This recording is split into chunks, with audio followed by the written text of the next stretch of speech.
Tell Me More podcast is being recorded on the lands of the Wurundjeri people of the Kulin Nation. We pay our respects to elders past and present and extend that respect to all Aboriginal and Torres Strait Islander cultures. Welcome to Tell Me More, where we have conversations about the good, the bad and the real. I'm your host, Olivia Molly Rogers. Today's episode is incredibly close to my heart. I'm joined by my cousin and one of my favourite people, Francesca Klemich, or as she is fondly known, Chess. Chess is currently living with brain cancer, and while so much about her life has changed, what hasn't changed is her strength, her humour, and her ability to show up with so much positivity and heart. In this conversation, we talk about the moment her world shifted, the raw truth of living with so much uncertainty, and the beauty she's still able to find in everyday life. It's emotional and vulnerable, and I feel really privileged to be able to bring you this one. Hey everyone, Daniel here, just jumping in for a quick minute. Liv doesn't know we're doing this. By the time this episode is live, she'll be almost ready to leave for the Big 4 marathon in South Africa. We thought it would be amazing for listeners to be able to send her messages of encouragement while she's on her run. So if you'd like to leave a voice message for Liv of encouragement, I'm going to drop the link in the show notes, or you can go to the Tell Me More podcast Instagram, and there's an Ask Me More link in the bio where you can drop a voice note. We'll compile up all the messages, send them in a playlist, and she'll be able to listen to them while she's going through the marathon. Also, if you haven't already donated to Carrie's Beanies for Brain Cancer Foundation, you can do so. There's a link also in the show notes or in Olivia's Instagram bio. Thanks so much for your support. And now back to the episode with the incredible Chess. Chessie, welcome to the pod. Thank you for having me. It is such a treat to have you here because it is not often that I have you in Melbourne. No. And first time you've been to the studio, so it's very special. Yeah, love it. Looks so good. I would love for the audience to really get to know you to start. Could you tell me how you would describe yourself to a complete stranger? Oh, dear. A lot. What, that you're a lot? Yeah. In a great way. Sometimes. I think I'm a lot. I'm very family and friendly oriented. I'm loud, opinionated, but I would like to hope I'm quite kind. I love life. I love laughing a lot. Very social. Yeah. I love that. My description of you is always that you're like human sunshine. It's very kind. But I know you wouldn't say that about yourself, but I know a lot of people agree with me on that one. Maybe. I wanted to get to know you a bit more. Just some fun little light-hearted questions, a little rapid fire. Short, sharp and shiny. Yep. What is one item that you think every woman should have in their wardrobe? A good sneaker. Yeah. I'm a bit basic. No, that's not basic. It's important. And a good blazer. Yeah, can't go wrong. But also, can we just point to your gorgeous new shoes as well? This is true. Maybe a nice pair of loafers. Just purchased these with Lydia this morning. I'm happy with these. Sweet or savoury? Sweet. Sneakers or heels? I already know the answer. A sneaker. She hates heels, I feel. Yes. A heel looks lovely, but a sneaker. Coffee or wine? These days, coffee, but wine always. Early riser or night owl? Both. Sorry. So just no sleep. Oh, getting up early, gorgeous, but okay, no. Early riser, fine. What do you think is something that people often get wrong about you? That I'm positive all the time? That's a good one. Or that it's easy to be positive all the time? Yeah, that is a good one. And I think we need to get into that a bit more. What's your favourite binge-worthy show right now? Love on the Spectrum. Oh, I need to watch the new one. It's so beautiful. So wholesome. I love it. Most used emoji? A love heart. Or a grey love heart for Grey May. Grey matter. Oh, I like that. Brain Cancer Awareness Month. What is one thing that you're really proud of? Myself? I love that. Yeah. No. Oh. Sorry, that was a question mark. Is it of myself or? Yeah, it's something you've done. I feel like I took a while to work out who I was perhaps and what I wanted to do with life. And I took a lot longer than a lot of people. Got my license at 21, didn't finish nursing. Took a while, but I'm really happy with how my life's looking and choices I made and who I am as a person, and that I might have, my road to where I am now took me a bit longer, but, I'm really happy I did social work and just took my time to work out how my life would make me the happiest. That's really beautiful. What about if you could host a dinner party with any 3 people, dead or alive? Who's coming? God. I know, pressure. Dolly Parton.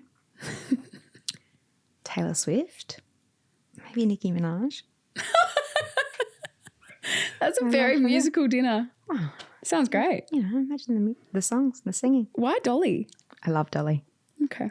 I love her. Why? I just think she's great. I love her music. I love her. Got a coffee table book of hers. I just think she's so cool. Good vibes. Yeah. Nice. She'd be great to have a drink with, have a chat with. Yeah, nice. I've never had that as an answer. I like it. I have one more for you. What about guilty pleasure show, book or movie? Law and Order SVU. Grey's Anatomy. One Tree Hill. Oh, you have several. Nice. Thank Comforts. you. Now, I like what you said about finding your path and it took you a little while. Can you talk to me about that? Because I think it was like 2.5 years ago we caught up in Sydney and you told me that you had just started dating your now girlfriend, Millie. We love Millie. I do. Can you tell me about that? Yeah. Look, it was a surprise to me. It was just as much as a surprise to me as it was to everyone else. I don't know. I'd never thought about it before.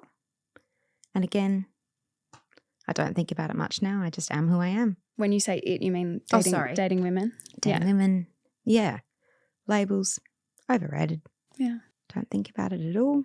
I just am who I am. Met Millie. She's the best. Everything was just natural and great. And yeah, we've been together for 3 years in November. That's so beautiful. You guys are so different, but also make so much sense, I feel. I know. So different, but it just works so well. And last year was a big one for you because you moved in together. Yeah. Can you tell me about that? Oh, makes me sad. It was so nice. We worked together very well. Love cooking and pottering around together. We moved in, but that didn't last that long. How long were you living together for? Only a few months, I think. And you'd finished your celebrant finished course? my marriage celebrancy course finally. And were you working full time? Yeah. Yeah, working at child protection. Just got into a real rhythm of life. Yeah, like ticked off all the things that you had been wanting to tick off for so long. Yeah. Yeah. And then I was so excited because we were going to Noosa for my mum's birthday and we'd had another big family holiday that you and Millie couldn't come to. So we were texting and I was like, I can't wait. I think you at the airport, you had a little wine before and everyone was so excited that time we were all going to have together. It was the first day you were in Noosa or the second day? Yeah, the second day. We'd landed the night before. Yeah. And can you tell me about that day? Yeah. Everything was completely normal. Got up, went have a brekkie. Honestly, it's a real blur. But, I don't know, early arvo, I just was walking along the main street. I literally said to Millie, you stay there. We'd been for a swim. I said, I'm going to run down to the little shop and I'll get a bottle of wine and a little snack before we go out for dinner. Have a little drink. Walk down and I just so happened to walk past my parents, my sister and her boyfriend. And I just said to Mum, something's wrong. I just felt sick. I felt dizzy. My whole body that's the last thing I can remember. And told Mum that. And then next thing I know, I was in an ambulance and was told that I'd had a seizure. Don't ask me for the exact wording. Whatever. You don't have to. Yeah, I'd had a seizure. I I think they say lasting about 10 minutes. That's quite long. Oh, no, hang on. I was unconscious for 10 minutes, sorry. But my whole body had seized, etc. They were very lucky that there was medical people there who could help, and an ambulance was called, and I was taken to the Sunshine Coast Hospital, where they pretty quickly did an MRI. Sorry, no, they didn't. They pretty quickly did a CT scan and told me that they found, I think they'd said, a lesion on your brain. And they said, we need to get you to Brisbane so you can have an MRI. We need to get onto it. And yeah, details very hazy, but rushed to Brisbane, got there and did the MRI. And yeah, confirmed, showed me the photo, which was... Was that all on the one day? Or was that the next morning? Oh, yeah, and then the next morning you went to it must have been the Brisbane. next day I went to Brisbane. Yeah, and I remember when they printed off the MRI and showed it to me, and I could see the size of it. I've still got a photo of it on my phone, and honestly, still makes me feel sick. This huge lesion. I don't even remember, 4 by 4.5 centimetres. It was huge. Pressing on my brain. What were your first thoughts, if you remember? What the hell? Because I was so well, I didn't have any symptoms. It just felt like a nightmare. So you hadn't had headaches or... Not more than the regular person that just needs, where I'd go, I haven't had enough water today. No, that's the scary thing. I hadn't had any symptoms. I know you have told me that you didn't kind of assume the worst though. Like you were freaked out, but pretty positive. 100%. I thought to myself, oh, obviously awful, heartbreaking. I'm gonna, something's on my brain, but they'll remove it. It will be great. I think I trust doctors and science and the medical industry so much. So I just really went, okay, they're going to remove it. I'll recover from surgery, be a couple of weeks, and my life will go back to normal. Really, I was, tricked myself to be so positive, which I'm not saying is a bad thing, but I had not prepared at all that it would be cancerous. So what did it look like then? You got to Brisbane, you did the MRI, and then what happened? My parents contacted a great friend of theirs, who's a professor, very clever man, about what to do, what he thought, who he would recommend. And he recommended a neurosurgeon in Adelaide. He got in contact with him. It was all a very fast-paced process, and the neurosurgeon in Adelaide was communicating with the doctors in Brisbane to work out if it was safe for me to fly back to Adelaide, to book in and to work out next steps ASAP.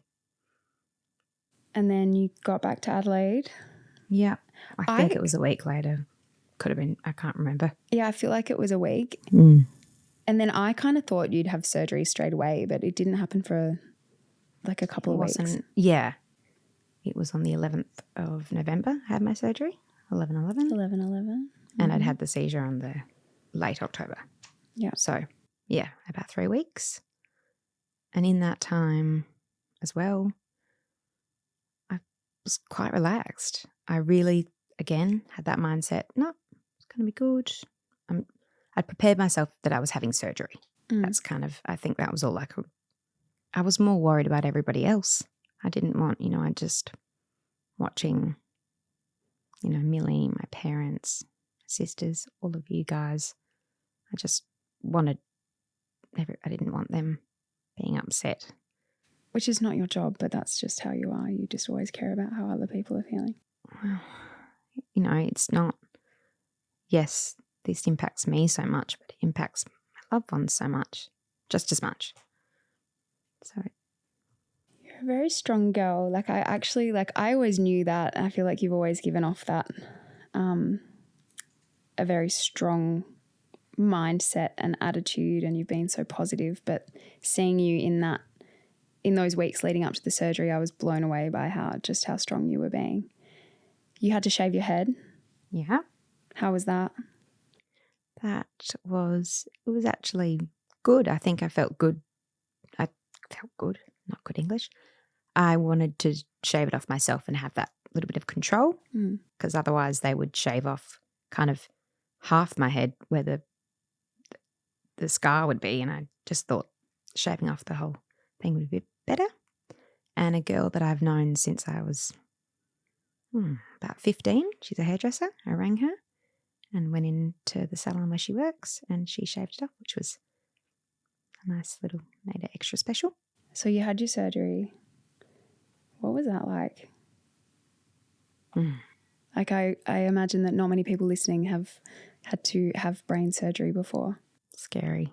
I remember waking up that morning and just having a long shower and sitting down and crying and just thinking, oh my God, I'm going to hospital now for someone to cut open my brain.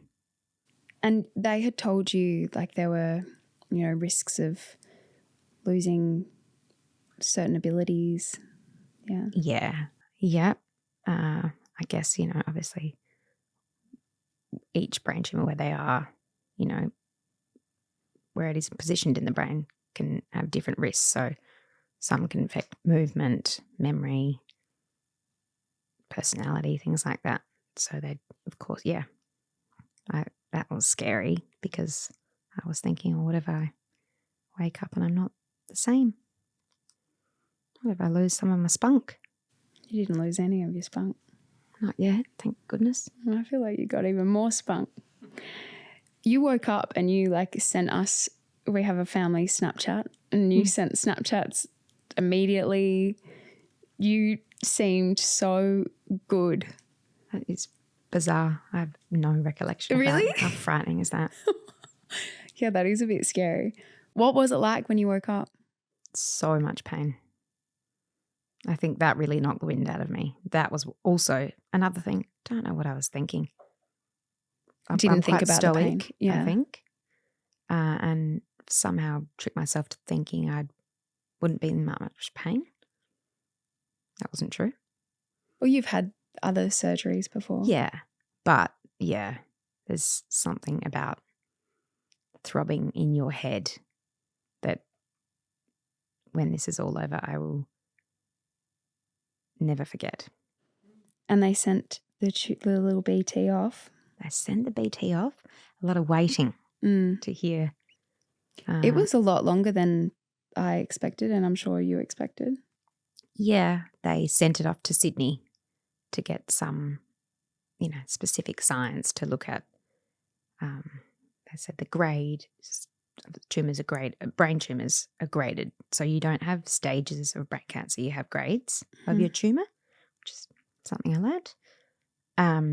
So to get the specific tumor grade and molecular studies. Don't ask me anything further about that. But yeah, they sent it off to Sydney and it took a lot longer than, Yeah, the science things do. What were your thoughts about what it might be at that point in time? I thought my life was going to go back to normal in a few weeks. Which I do regret now, probably, being so positive. I mean, there's pros and cons to positivity, but I think I'd really tricked myself too much that it was going to be fine, so that when I got those results back, it hit me like a ton of bricks, more so than I just wasn't being realistic, I think. But then I wonder if, if you had been worrying about that more, like your recovery from the surgery itself might have felt worse, Yeah, I think my brain was probably trying to protect itself. Yeah. Uh-huh. So when you did get the results, what was that like? Unimaginable. I'm 29 years old. I shouldn't have brain cancer. We shouldn't even be sitting here talking about this. This is just, how does this happen when my life was so beautiful and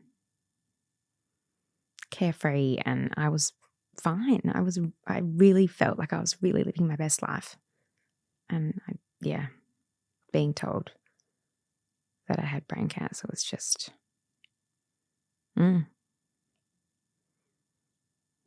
awful. I'm so sorry, Jessie.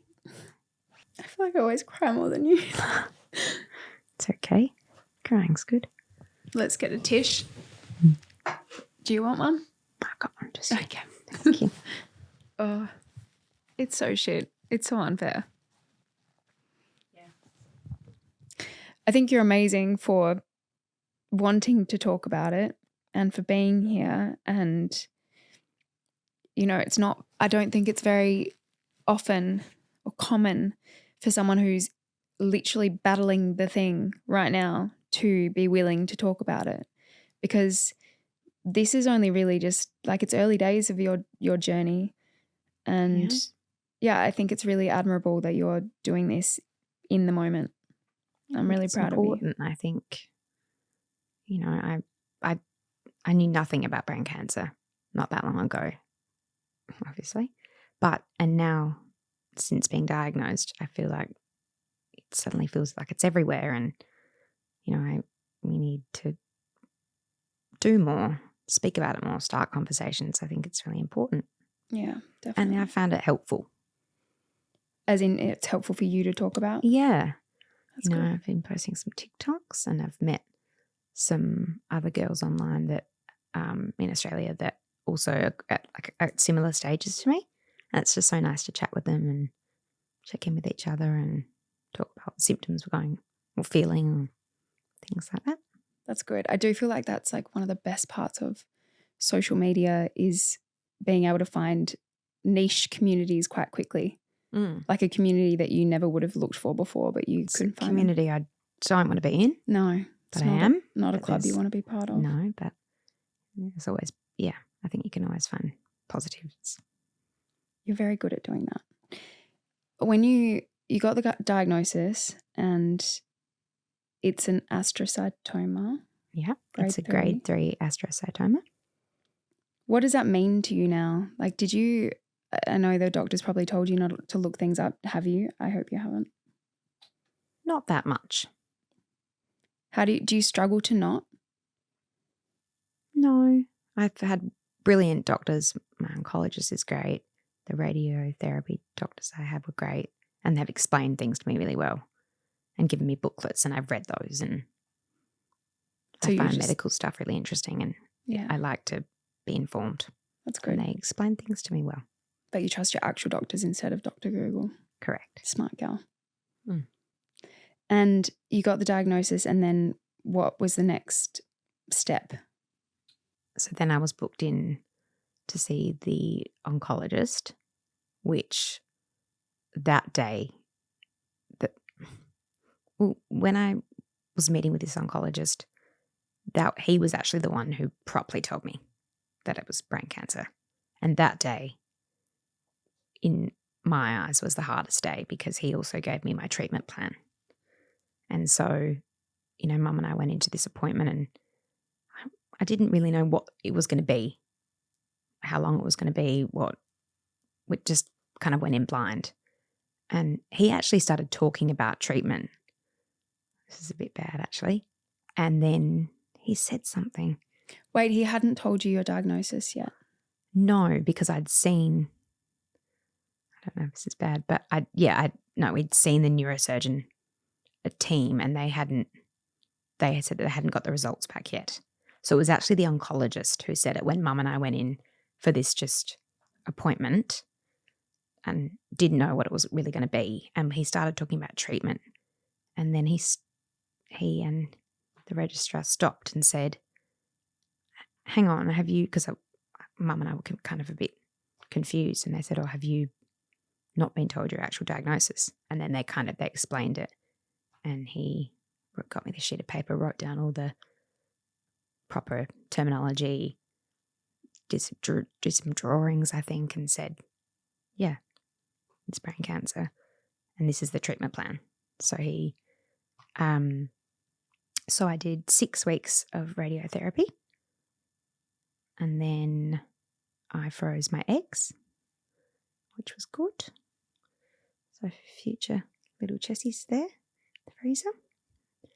And then he said, and then you will begin 12 rounds of chemo. Which is 12 months. Yes. And that was when everything just crumbled for me and reality had set in, and suddenly my life wasn't getting back to normal within 2 weeks. And I think, yeah, I was really devastated then, and that I just thought, this is going to be a year and a half of my life that is, I don't like to use the term wasted, but my life is on hold. It's on pause, yeah. And it's not fair. So when you started radio, was that in Jan? That was in Jan. Yeah. Yep. For 6 weeks, 5 days a week. What's that like? Bizarre. You wear this really scary mask. Yeah, you that showed goes it over on your face. TikTok. I did. I don't actually think, I haven't seen it in person. Oh, I should have worn it here. No, It's everyone pretty would have been freaky. It fine. looks like something out of like a horror movie. Yeah. Yeah. Staff there were so beautiful, and I made wonderful connections with the staff and the nurses there. And it's a very quick process. You're in and out of there, as in, by the time you're sitting in the waiting room, you're out of there 12 minutes later. Oh, that's crazy. It's crazy. And you sit in you get on this bed, and they strap you in. That was really scary. I remember the first time I was just on my mask. You can see there's just all this black mascara all over it, because I just would cry. Oh, cheers. As you lie there and you think, oh my gosh. And they get you on the bed, strap you in, click, click, click, so you can't move, because radio is very targeted. So I'd had an MRI to plan for the radio, and it's about an hour and a half, and science is amazing. They really plan exactly where the radio is going to target. So it targets the area where the brain tumour is. So they're like zapping it. Yeah, and you hear it. This machine goes around your head. Do you feel 3 it? times? No. It's quite bizarre. Yeah. You're there. They played me Taylor Swift music every time. I love that. Which I loved. And I just tell myself to breathe, calm down. And it would go around slowly 3 times, and you hear it. Zap, zap, beep, beep. Wow. Zapping your brain. And 5 days a week? Yep. For 6 weeks? Yep. 30 sessions. That alone is so much. And then you went on to freeze your eggs, and I've done that. Yeah. And that I did with I wasn't going through anything else. And I found that really emotionally challenging, and that is a lot. I feel like you sort of, when you talk about it, you're like, oh, I did radio, I froze my eggs, and now I'm doing chemo. Like, it's just like a step along the way. But like, each thing that you have had to do is so significant, like on top of surgery. Like, yeah. How did you go with the egg freezing? Good. I think, yeah, because I'd just done the radio and had the surgery, that felt okay. It was just something, I'm so pleased and lucky that I could do that. Yeah. And tick that off and do that before, because I was on such a time pressure to freeze my eggs before starting chemo. Mm. So it was just like I had to do it, and the stars aligned and the dates worked. So I felt grateful. But yes, definitely I had such a big hormone crash afterwards. It's crazy, isn't it? I was a real roller coaster. I found it really interesting. I did not know this was a thing until you told me that this is what you were doing, that you are taking medication for your chemo. Sorry. Yeah. I'm on a Why tablet. Are you sorry? I should have said that before. I'm on a tablet form of chemo. Yeah. Did you know that was a thing? Not until we started this process. So rather than going into the hospital and being on an IV every day, you go in once a month, and I get bloods done before, and the oncologist goes through them, checks that it's safe and that my body's well enough and that my white blood cell count isn't too low, etc. Because obviously I'm immunocompromised now. And he'll go, yep. We go through how I went the last round, and then gives you my script. and I go pick up the toxic drugs and can take them in my bedroom, which I am so grateful for. Yeah. I think So lucky. it must be so... I can't even imagine like what it's like for patients sitting around other patients having that every day. I feel like for your mental health to be able to be in your home with your loved ones, like in your safe space, comfortable. Absolutely. And I mean, some of these people, I was chatting with someone the other day because I went into the infusion suite. They're there for sometimes 8 hours a day, Wow. which would be awful. Now, because you've got 9 more rounds, like as you go on, are you likely to have more side effects or you just don't know? I hear a lot of different things. So it's hard to know not what to trust, but I think I really focus on day by day and round by round. But typically they do say that as you go along, it can get worse because the amount of the drug in your body has built up. So you may feel worse. But then also my oncologist said that the way when I was about to start my first round, he said, you'll know this round how you're going to feel, like if your body's going to handle it, whatever. Because they're so accommodating and he said to me, we want you to be as comfortable as possible. We want this to be as easy as possible for your body that you get through this. We're not wanting you to be, it's not like in the movies where they want you to be on the ground. Not that they wanted that in the movies, but want you on the ground, vomiting, etc. And also they prescribe a lot of, anti-nausea medications and things like that to help keep those symptoms at bay. Yeah. So I'm hoping that it'll stay like it has been. This, but Just got to take it as it comes.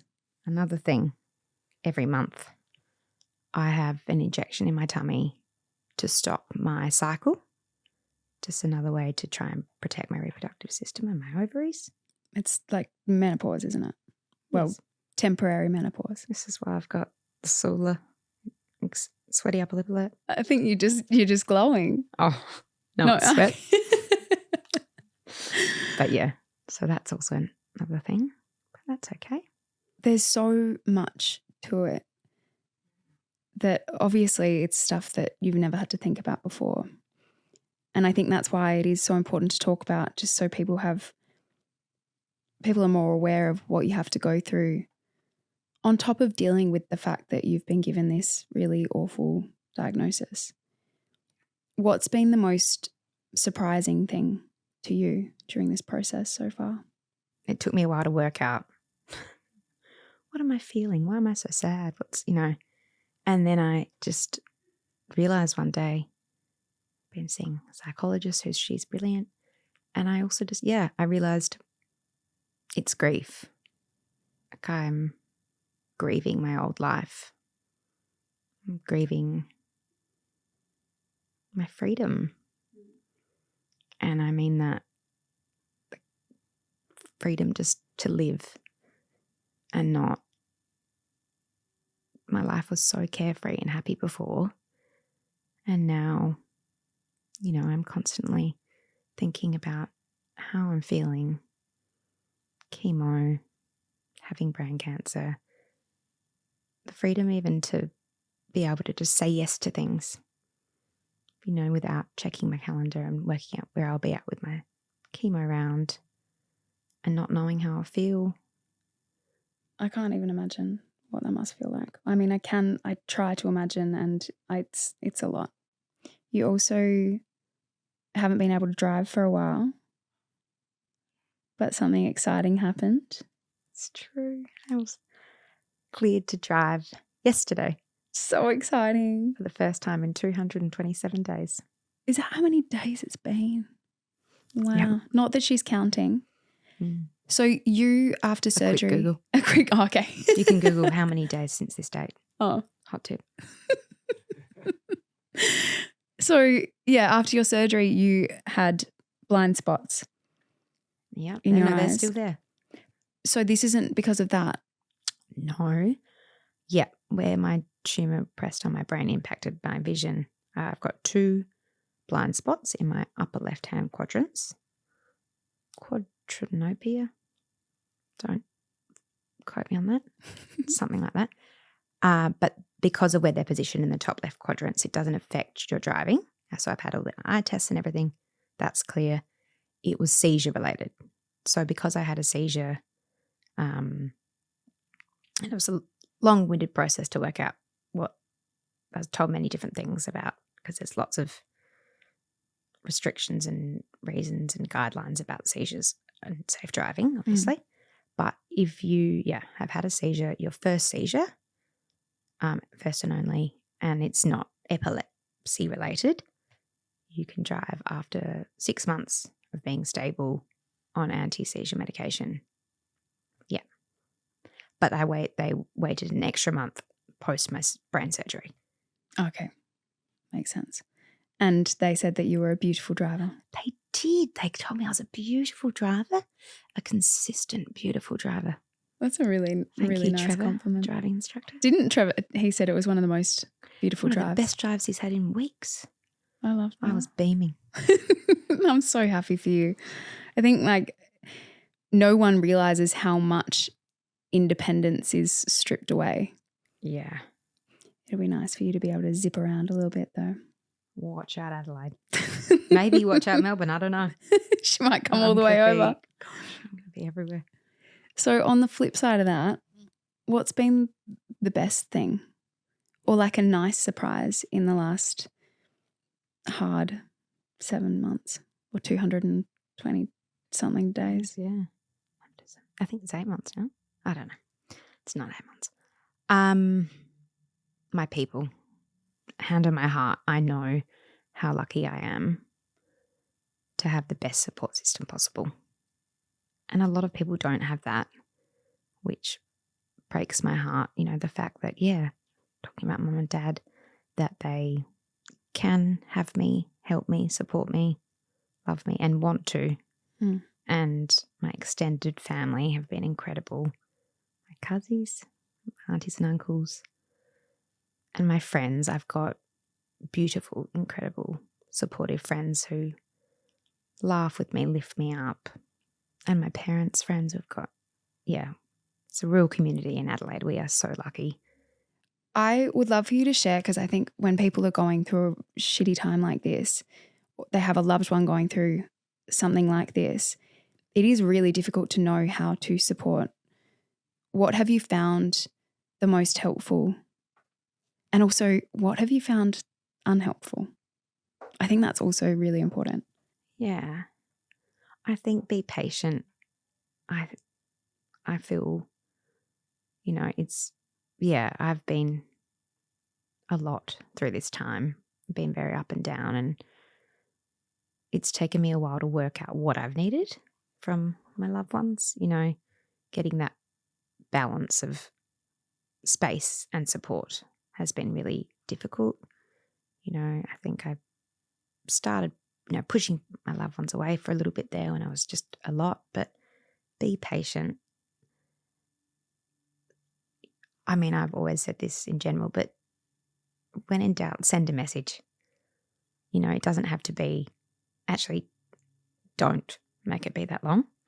But, one of my friends, Susanna, she always sends me a message and she'll just say, sending you a love zap. We've said that to each other for years. And it's just, check in and be there. But give them grace and space as well, because particularly after surgery, I was in so much pain and it would take me half an hour to write a short text. And then you'd be exhausted after. Exhausted, fatigued and mentally. But I read every message I get. I think it really does make my day. But I take some time to reply sometimes. So messages to check in without the pressure of response. Yes. Yeah. Yeah, you said that much more eloquently than me. No, I know from conversations we've had that you said to me, I don't know how to keep up with it. It's been amazing how many people contact you. Yes. And so lovely, and you appreciate it. And I know you feel guilty because you want to try and get back to everyone. But sometimes it's just not humanly possible, particularly when you're going through what you're going through and you get so tired and you want to be living your life and be present with your people, not spending all your time on your phone. So I think True. it is important for people to know that, yeah, you appreciate the messages, but also it's nice to not feel pressure that you need to get back to every single person all of the time. Yeah. I keep saying to my friends, I think some of the girls have, said, oh, and I don't want to complain to you. And I actually said the other day, shut up. I want you to complain to me. I think, it's a fine line, obviously, but I still want life to be normal. I still want to laugh and gossip and talk about the ridiculousness, stories of their days. And I want to hear a story about an annoying colleague. And I want my people that I love and adore to feel like they can still talk to me and not tell me things because I think that it's not a competition. Yeah. Things I care very much about everyone else's lives. And I think that, I don't know, that could be a personal thing. But yeah, I think still have normal conversations. That's a really important point. But sort of that you have to, it is up to you a bit, I suppose, to set the boundary sometimes. To be like, I'm happy to talk about it now. Or like, we can talk about it for 5 minutes, but then let's talk about other things and focus on other things. What has been unhelpful? I'm not very good at saying no to people and things. Always have been. Always been something I've struggled with. So just finding that balance of what I need and setting boundaries, because I'm not very good at that kind of thing. That, yeah, I probably can't pack in 3 coffees with 3 different people anymore. Yeah. In my day. And that I have so many people that I love and adore and want to see, but I just think I can't see everyone, and I've unfortunately got to put my health first. Is there anything sort of on the back of what we just said, is there anything that people say with good intentions that actually doesn't help? One thing that comes to mind, and I sound a bit petty, but people, telling me, oh, you're going to be so resilient, annoys me, because firstly, I'd like to think I'm already resilient. Yeah. And also, yeah, I don't think I need to have brain cancer to make me resilient. I think, look, I'm really lucky, and everyone around me has, I think, had beautiful intentions and meant it. And I've got a couple more questions. What are you most afraid of right now?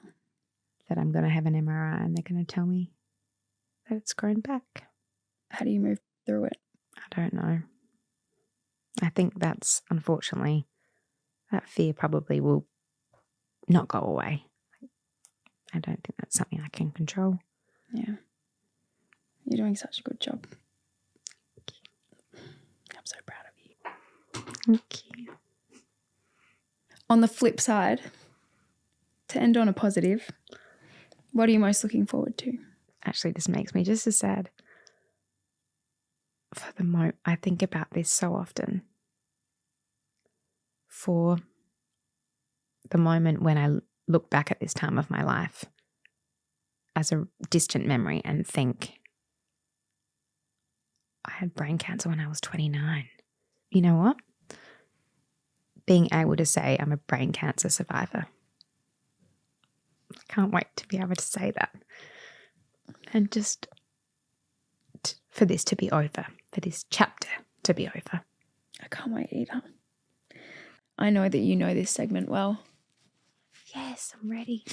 We're going to wrap up with oranges and lemons and a little seedling. Let me get rid of these pesky tears. Okay. Orange is something positive, lemon is something a little more sour, and then your seedling is something you're looking forward to. I've got it. My orange is that I got my license back this week. Yeah. And that I'm here in Melbourne. So good. So, yeah, that is the best thing ever. We've already talked about that, but. Oh, that's a big, fat, juicy orange. Yeah. Lemon that I've had it. My headaches have been worse this last few days, and that's gets me down. Yeah. But that's okay. And I've got a really good seedling. Oh, yeah? One of my best friends in the world, Sam. I've been friends, our parents are friends.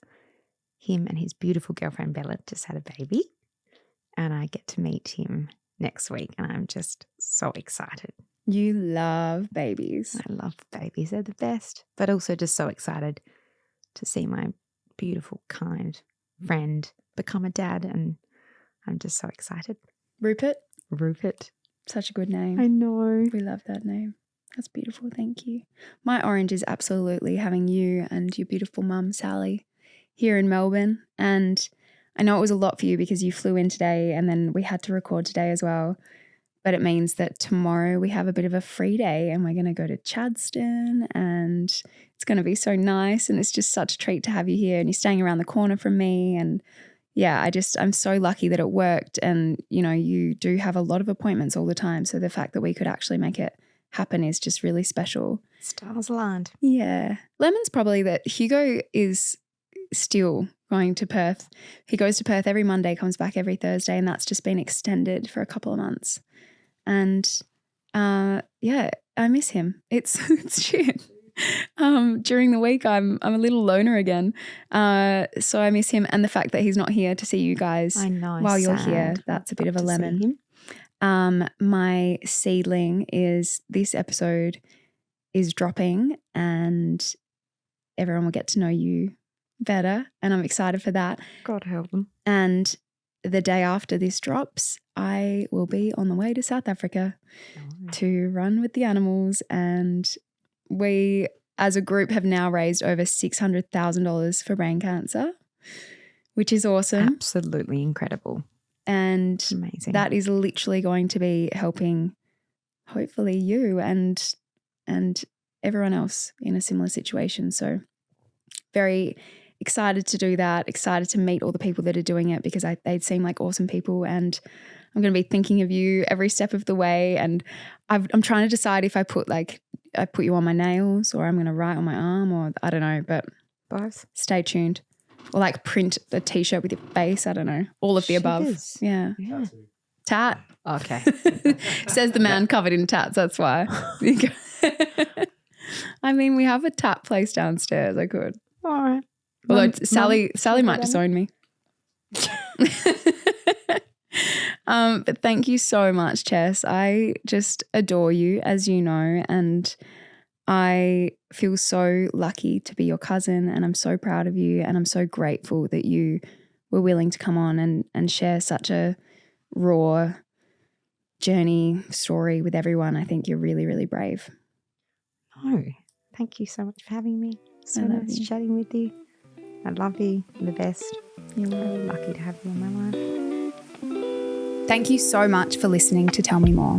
If you enjoyed the episode, please leave us a review, share it with your friends, and follow or subscribe to the podcast. Your help in growing this community would mean so much to me.